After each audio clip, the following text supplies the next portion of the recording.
Yon mga kabuli, kamusta tayo dyan mga kabuli?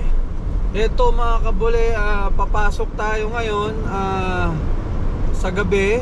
May 2 hours akong work sa gabi, 5 to 7 mga kabuli, ano? Ayun, medyo ano ngayon mga kabuli, tingnan nyo yung likod ko mga kabuli. Kung nakikita nyo yan, puting puti. Kasi grabe ngayon yung snow dito, icy and snowing mga kabuli. So, share ko lang ulit mga kabuli. Kapag nag-i-snow sa dito mga kabuli, ganito nangyayari sa kotse ko. Ayan, may lumalabas na ganyan. Kumbaga, some drive assist, system control operate, radar obstructed. So mean like na ano yung sensor ko, tapos nadidetect niya parang may na-aksidente, parang ganun. So ito mga kabuli, papasok tayo ulit. Medyo maingay lang kasi dandahan lang, madulas kasi yung kalsada mga kabuli. At marami na na-aksidente ngayon mga kabuli, dahil nga umiikot yung gulo, umiikot yung sasakyan. Kaya ganyan nangyayari mga kabuli. So anyway mga kabuli, papakita ko sa inyo.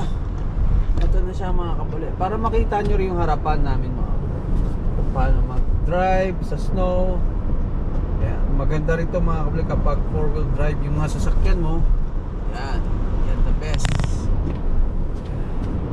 At least ikot na siya ng ano, yan ang nangyari niya, tingnan mo, makapagantay. So kung medyo mabilis-bilis yung takbo ko, aabutin siya kasi matuna-una, madulas yung kalsada mga kabuli. So ayan mga kabuli, hindi pa grabe mga kabuli, pero syempre yan, icy. Medyo yung snow na may kasamang ulan, kaya medyo madulas ang kalsada mga kabuli. Ingat sa mga tropa nating truck driver dyan. Ingat-ingat sa mga Uber driver, mga kasama natin sa Uber driver, Lyft. Ingat-ingat na sa inyo. Careful guys for driving, you know. Ingat-ingat lang tayo mga kabuli. At yan, drive lang tayo ng medyo dahan-dahan. Anyway mga kabuli, magpo-4 na, papasok. Actually pasok ko mga kabuli is 5. So ginagawa ko mga kabuli, kapag wala na akong nakuha pasahero, minsan pumapasok na ako, tapos umaga na lang ako pumasok para doon na lang ako magpapahinga doon sa labas, doon sa kotse ko. So kahit mga 30 minutes man lang na tulog, pwede na, makabawi man lang mga kabuli. So ayan mga kabuli, yung driving natin for today. Drive safe lang tayo, ingat sa pagdala, huwag masyadong patakbo ng ano, mabilis kasi magugulat ka na lang, iikot ka o iikot yung ano, sasakyan. So ito mga kabuli, pasok. Kamusta kayo dyan mga kabuli?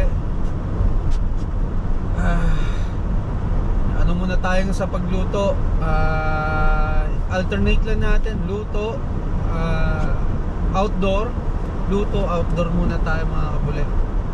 So hanap tayo ulit ng mga spot ulit ng mga forest preserve para may share natin sa inyo kung anong kinagandahan ng mga forest preserve dito, na sana magkaroon sa atin na mga ganong forest preserve, na alam niyo yun, para may mga pasyalan yung mga tao, hindi lang tao, mga bata, alam niyo yun, na at saka syempre mga puno, ano, may mga pwede natin sa loob, dapat pag-ingatan, ano.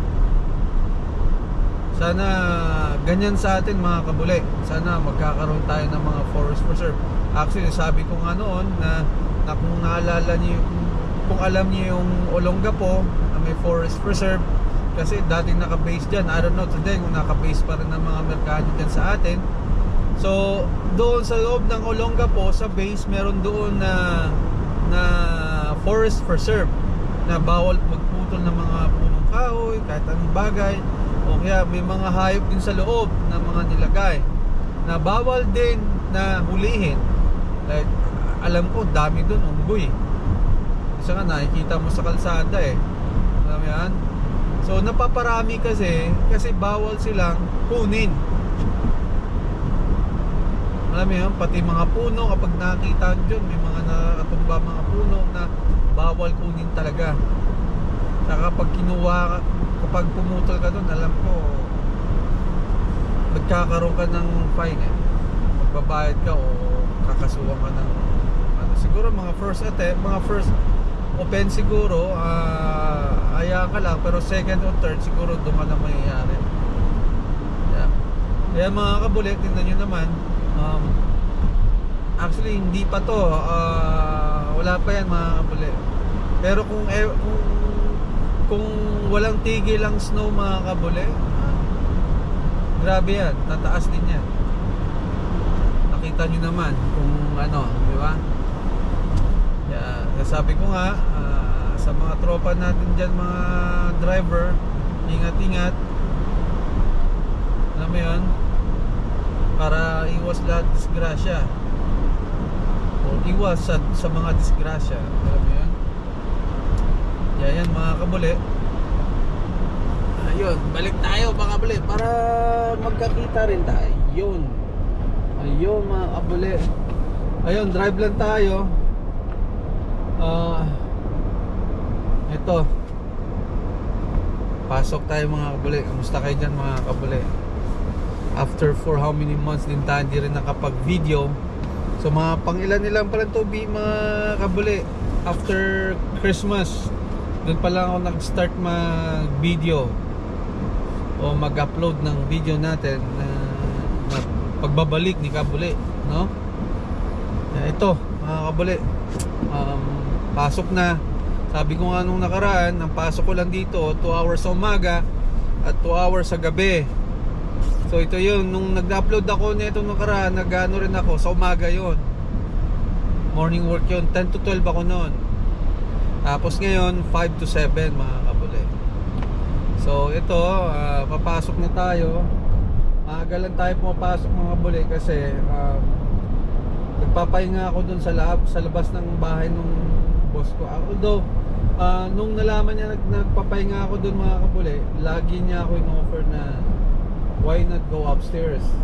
May dalawang room doon na pwede ako mag-rest, magpahinga. So sabi ko, I think sabi ko, mas komportable ako rito sa sakyan ko kapag pahinga ako. Kasi minsan mga kabuli, namamahay tayo eh.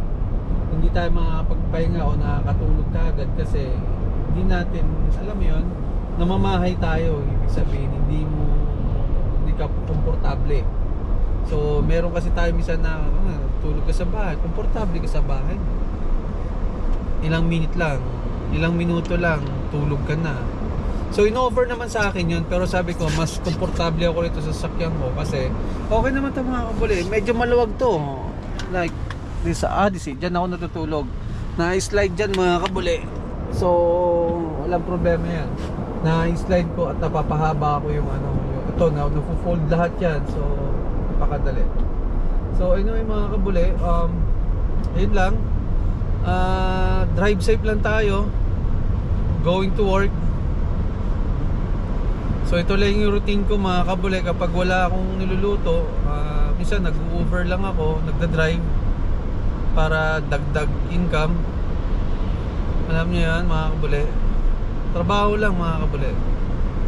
Kaya kamusta dyan mga kabuli? Sana suportahan nyo ako lagi. Sana dyan pa rin kayo. Huwag kayo mawawala. Alam mo yun, mag-upload din tayo ng mga luto natin mga kabuli. Pasensya na kayo mga kabuli sa video ko minsan magulo kasi walang hindi ko pa naayos talaga yung setup talaga eh. Kailangan ko lang talaga ipasok yung mga videos natin kahit di maganda yung angulo. Pasok lang natin kasi baka ma-erase tayo ni YT. So baka mawala tayo. So panibago, instead na monetize na tayo, baka mag back to zero tayo ulit. So mahihirapan tayo ulit magpalago. baka bawalada kayo. So iniisip ko mag-upload na lang. Kahit pangit man, at least may makita ang white na oy, may nag-upload. So ma-stop ngayon yung balak nila na yung tatanggalin tayo. So anyway mga kabuli, ito medyo mura gas ngayon mga kabuli. And then it's like 289. Pero nagpagas ako kanina doon sa Durfeed, it's like ano lang, mga 2.5 mga kulang ano, 2.6 $2.06 mga ganun. Pero dito mga 2.8. Yan, ito mga kabuli, drive slowly lang tayo para hindi tayo madisgrasya. Actually mga kabuli, ang daming pasahero ngayon. Kanina ang daming pasahero. So tinamad lang ako kasi parang ang ano basta para iwas tayo disgrasya. Umare ano lang, bahay lang tayo. Kasi mga kabuli, yung sasakyan natin kapag medyo umiikot, hindi siya kailangan natin talaga for safe. Mas maganda wag na lang mag-drive. Kaya ito, papasok na lang ako, papahinga na lang ako dun sa pasyente ko. So iwas lahat mga kabuli So anyway, ito lang mga kabuli. Balik natin ulit sa sa anggulong papunta tayo sa work. Yan. Kailangan natin mag-overtake dito mga kabuli kasi baka abutan tayo ng train. So magsasarado yan. So mas maganda. Yan. Drive slowly lang mga kabuli. Kapag di kaya, wag ipilit. Lagi tandaan mga kabuli Kapag di kaya, wag pilit. Kasi baka doon tayo pagkamali tayo, madisgrasya lang tayo. So yan lang mga kabuli. Malapit na tayo sa work natin. Medyo nantok-antok na rin dahil siguro sa weather. Siguro kahit may 30 minutes lang tayong pahinga, pwede na yun mga kabuli. Makakapagpahinga man lang. Ayan, makakapagpahinga man lang tayo mga kabuli, pwede na yun.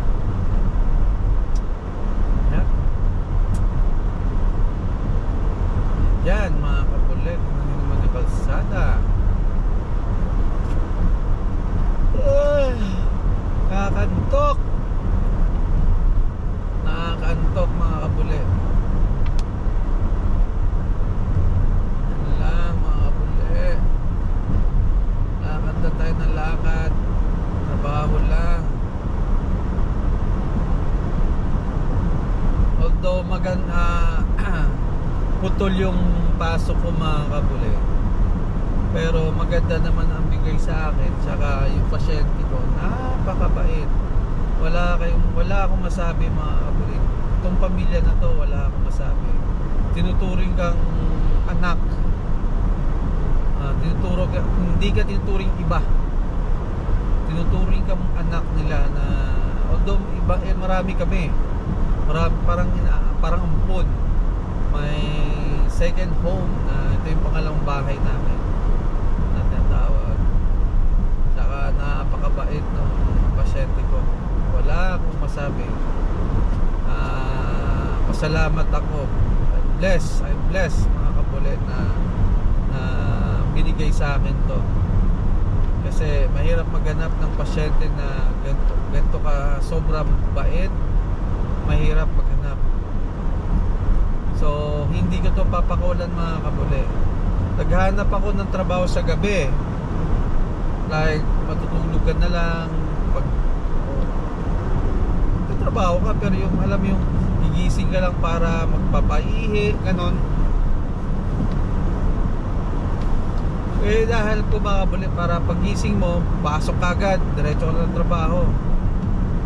Alam mo yan, at least mapag-ipot. Tingnan nyo mga kabuli, umiikot yung sasakyan niya, nakita nyo kanina, umiikot siya. Ayun disgrasya mga kabuli. I don't know kung ano nangyari dito, pero usain mga kabuli.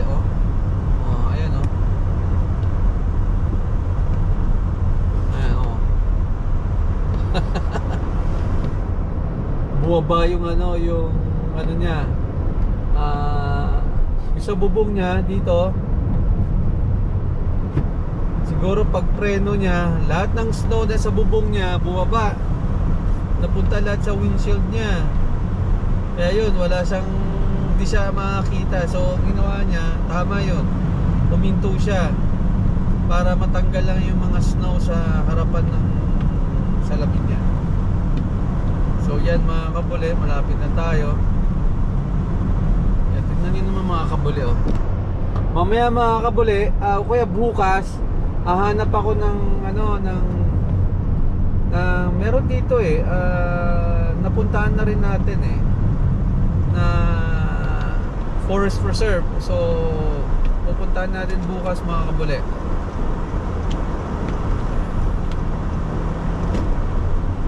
Yan lang yung mga kabuli, malapit na tayo. So yan lang mga kabuli, driving lang tayo. Yun.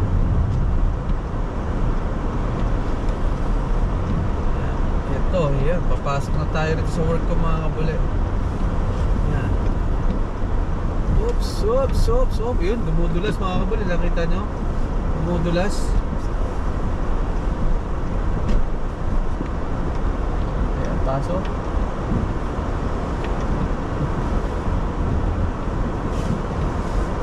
Ayan, ito yung kinaganda rito sa bulay sa alaga ko. Meron silang sariling guard. So hindi ka basta-basta makakapasok dyan. Kung di ka kilala o baguhan ka, tawagan mo muna kung saan ka pupunta. Tatawagan mo na nila kung kilala ka nila yung pumapasok, kung kilala mo o meron kang bisita o meron silang bisita. Yung mga kabuli, medyo madulas ang kalsada. Yan mamaya mga kabuli, gawin ko rin yan, kasi yung alaga naming aso, nilalabas ko rin yun.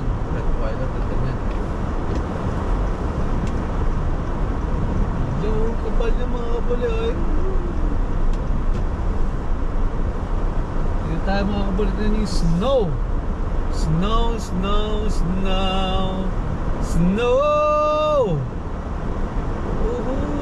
Walang snow. Yan yung work ko mga kabuli, dyan. Pero hindi tama, mamaya pa tayo papasok mga kabuli. Ang gagawin natin mga kabuli, magpapahinga muna tayo sa gate. May oras pa naman tayo. Magpapahinga muna ako mga kabuli. Shout out sa mga tropa dyan. Shout out sa inyo mga kabuli. Sana tuloy-tuloy tayo mga kabuli. Sana tuloy-tuloy tayo. Ayun mga kabuli, papahinga muna ako mga kabuli. Maraming salamat sa inyo sa pagsama. Ingat kayo lagi mga kabuli. Ingat sa pag-drive. Yung mga tropang truck driver dyan, tropang Uber driver o yung mga Lyft, ingat kayo. Ingat lahat mga kabuli. Bye bye.